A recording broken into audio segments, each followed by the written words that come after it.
Hello and welcome to another Tuesdays at 2. This is episode number 148. Every Tuesday at 2 p.m. Eastern Standard Time, I share something that be valuable to you, people who manage their careers. You need to manage your careers. So many people don't. And each week I provide a different tip on career management as an executive career management practitioner with over 30 years experience. So each week, join me at 2 p.m. and there's a different topic where I can encourage questions and answers and anything that's on your mind, where I will share my knowledge. Today, the topic is, and it's been brought up by several people, what are the red flags on a LinkedIn profile to a career decision maker? What are the red flags on a LinkedIn profile to a decision maker? Well, I could actually keep you here to breakfast tomorrow morning. There are so many. It has to be not perfect, but it has to be right, because you only get one chance to create that impression and one chance to be found. So many people will never be found on LinkedIn because they have a very inferior profile. It's not fully complete. All sorts of different things are wrong with it. And if an executive recruiter is searching for talent, searching for somebody with your skill set, you probably won't be found. So you want to be found. You want to be, because even if you're gainfully employed, never turn down an invitation from an executive recruiter to have a conversation about a particular job that he or she have got available. So make sure your resume is 100% complete. So the number one is an incomplete or poorly written profile. So I see so many incomplete. The skeleton is there, what I call the skeleton. There's no substance to it. It's just very, very basic. You have the opportunity for free to fill out that section there. It's a huge section, section after section after section. Each section has their own number of characters. And then just like a resume, you never, ever have any typos, grammar errors, spelling errors. You need to proofread it and get somebody else, once you've created your profile, get somebody else to have a look at it and proofread it for you and make comments to see if you can really ramp it up to the next notch and make it far more impactful, because it is your platform. It's your window to the world. And as we speak, executive recruiters are looking on LinkedIn for talent. They use it as one of their prime places to look for talent. So make sure it's fully complete, not incomplete. Make sure it's fully complete. Poorly written profile is not what's called for. You have to have a really stellar profile. Use the English language to the maximum. The next one is an unprofessional picture. Now, I see so many people, business professionals, business leaders, with very, very unprofessional pictures. First impressions count. You could be counted out because of the impression that you are creating just because of your profile picture. You don't have to have it professionally shot. Today, with the advent of the cell phone, there are so many. Well, you can use your smartphone somebody very close to you, your spouse or somebody, can take a picture of you, and I bet that is very good enough for LinkedIn. But make sure you have a professional. So dress up accordingly. Don't be in a t-shirt or whatever if you are a senior executive, and make sure you're not hugging your kids or your spouse, or you've got a trophy from your recent fishing trip wiggling in your hands or whatever. You make sure you have a professional picture.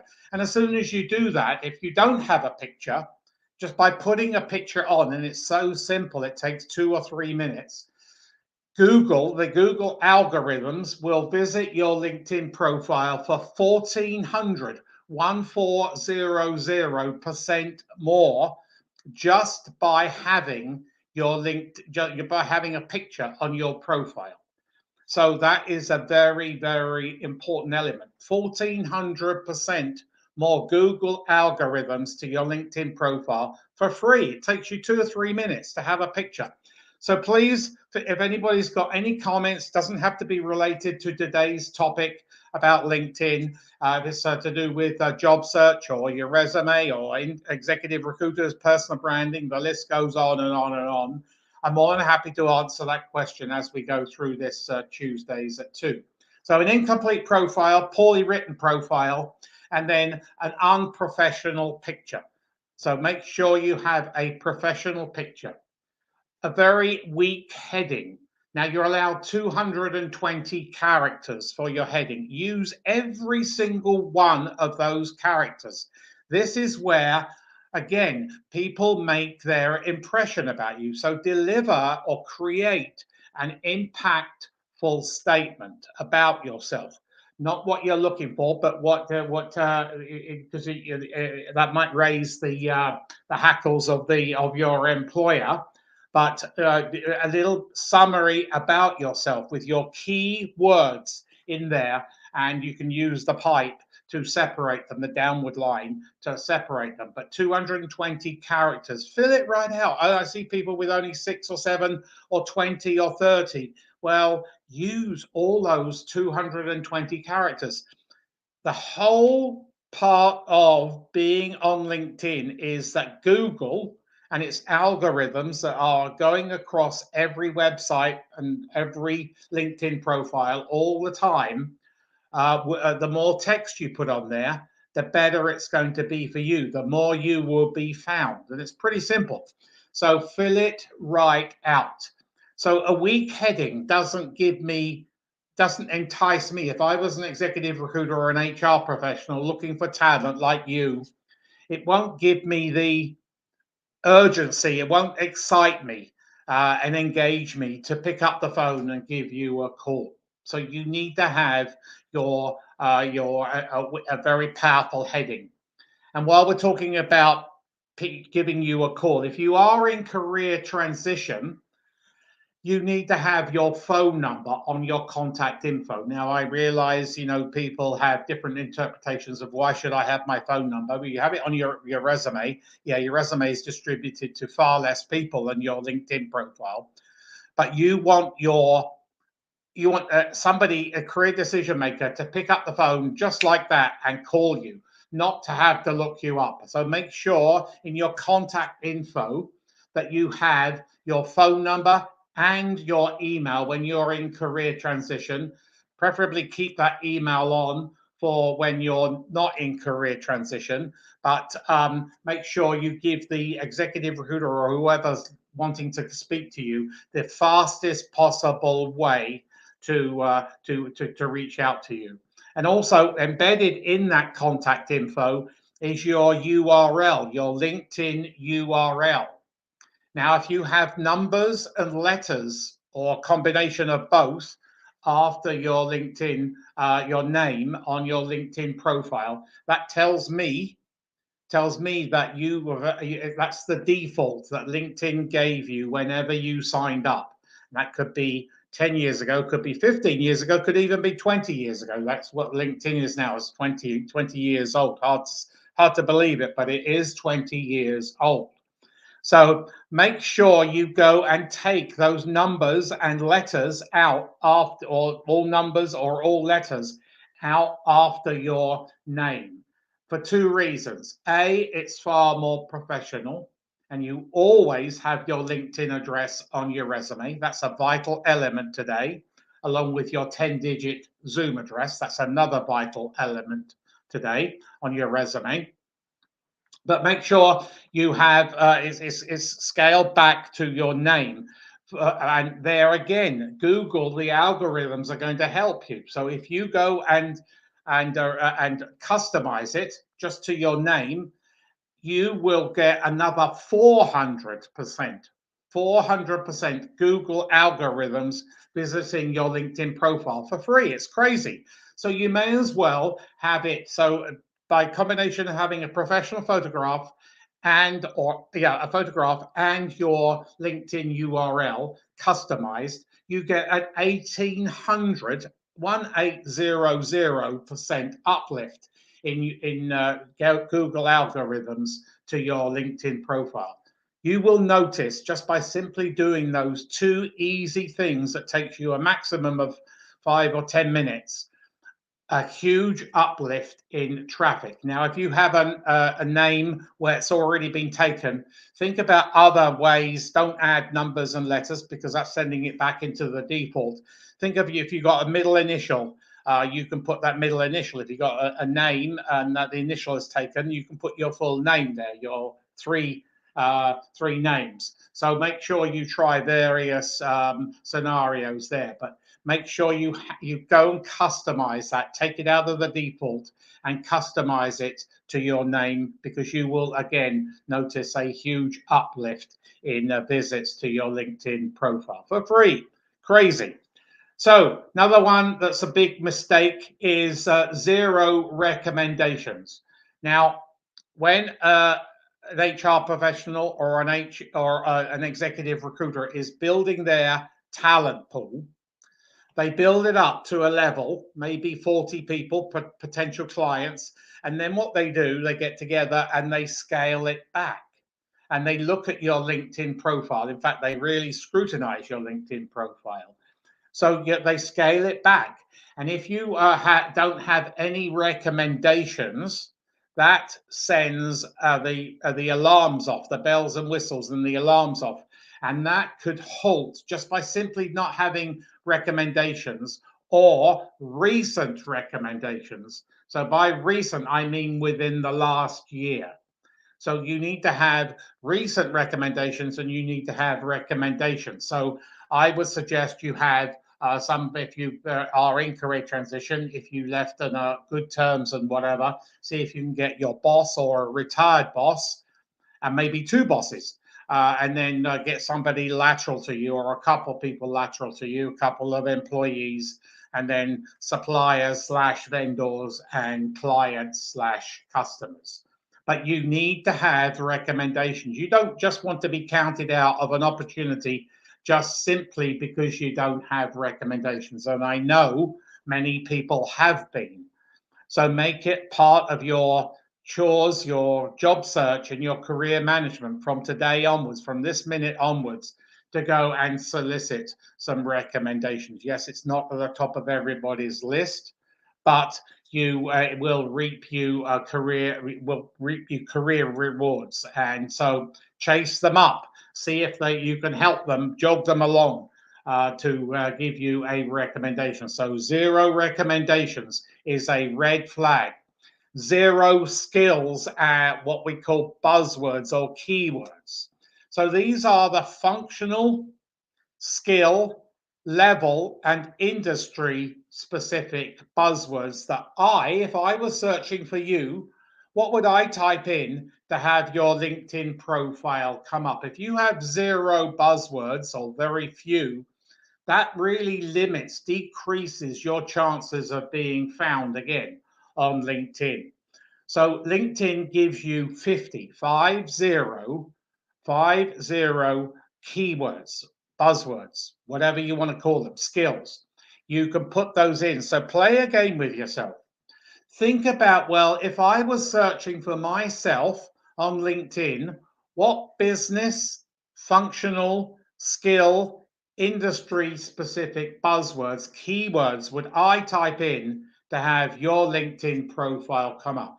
Just hard skills. Those are your business skills, not the soft skills like patient, methodical, deadline driven, and things like that. You need to have the hard skills, so the business skills. So zero skills, zero buzzwords. Another hindrance, another red flag that's going to really decrease your chances of being found.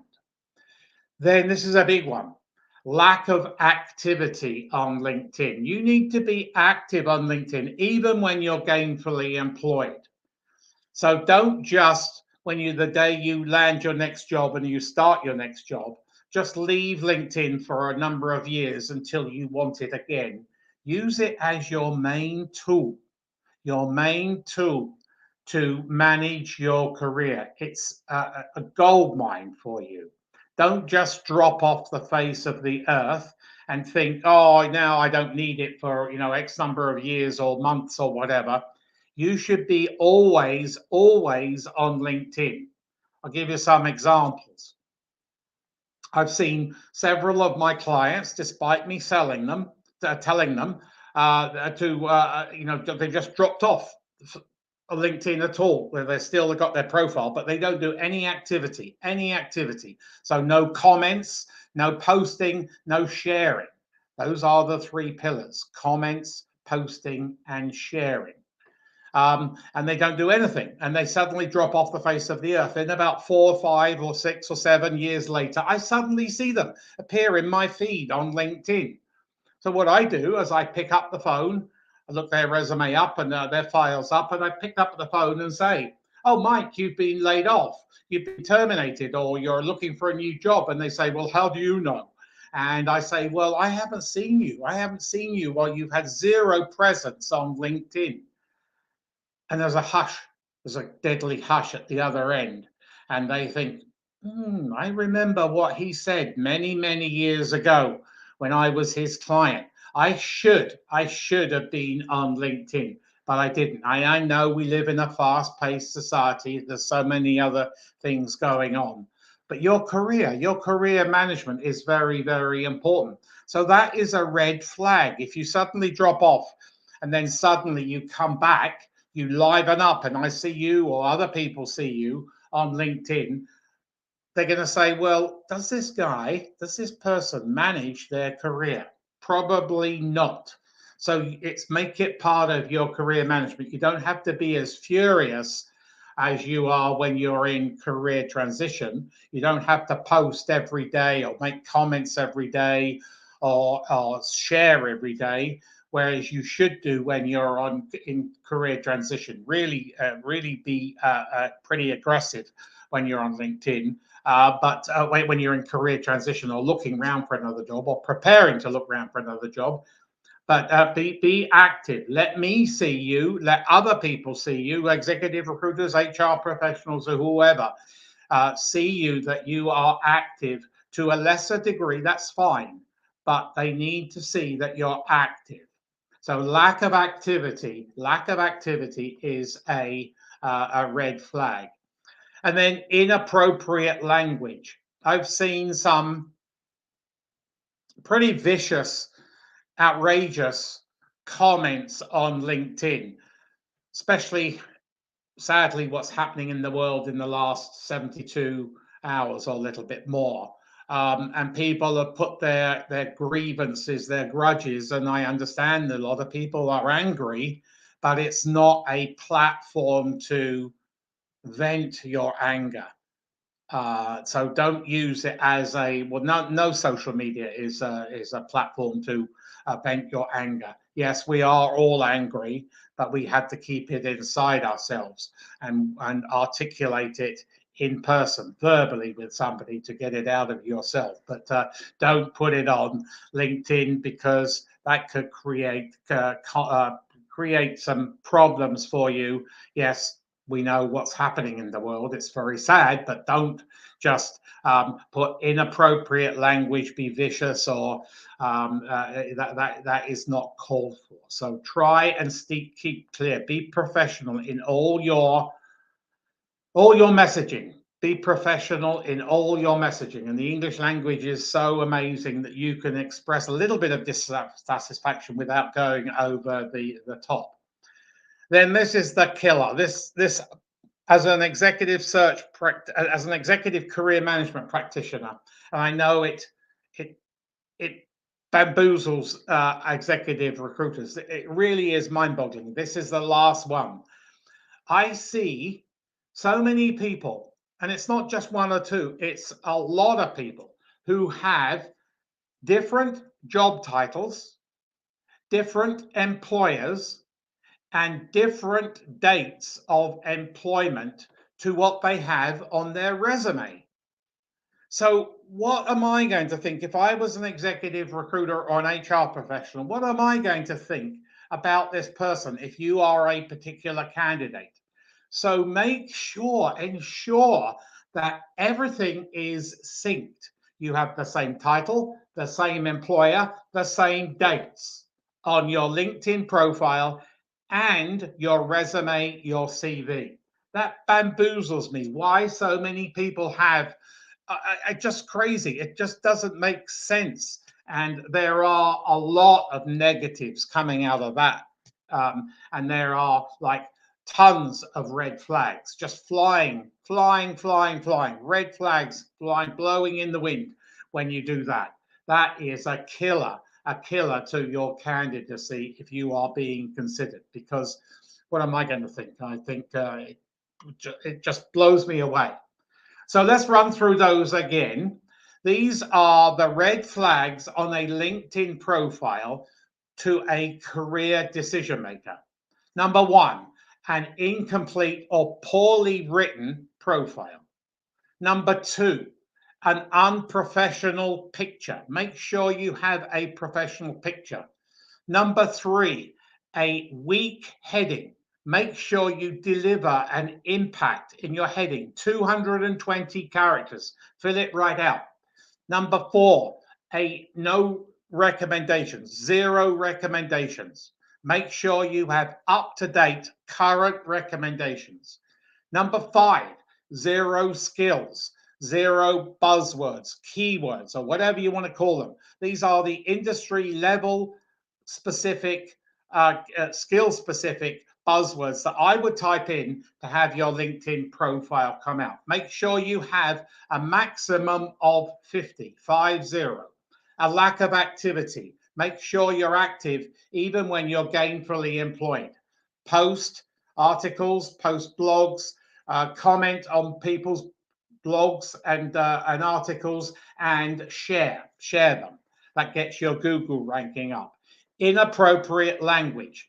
That is not called for. And finally, ensure you sync your titles, your employer's name, and the dates of employment with your resume. Either you have it on your correct on your resume or your LinkedIn profile, but have it on both, not either or. That is crazy. So hopefully you've got some, anybody got any comments? If anybody's got any questions or whatever on what I talked about today or anything else, please feel free.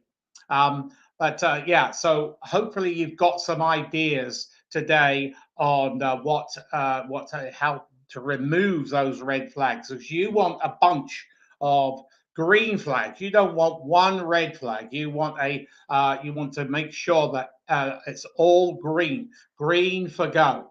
That it will encourage a career decision maker to want to pick up the phone and give you a call.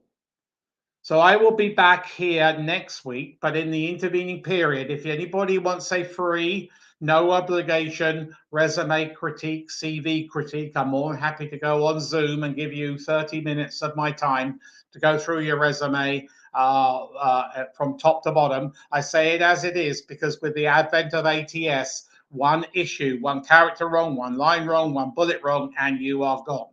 Or if anybody wants an audit on their LinkedIn profile, please feel free. More than happy to give that. So my email is here. There it is, martin at aneliteresume.com. Martin at aneliteresume.com.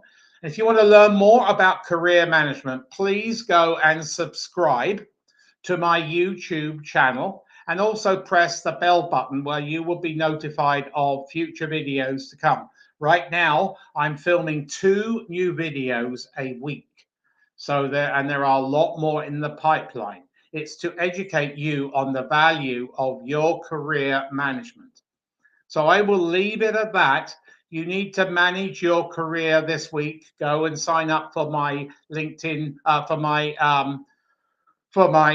YouTube, and anybody who wants to connect with me, please send me an invitation. More than happy to review it, but please send me a message in that LinkedIn. That's another red flag when people don't send me a message why they want to connect with me. So manage your career this week. Do something, just a little bit. So maybe post a couple of things or comment or share on LinkedIn. And I will see you next week for another Tuesdays at 2.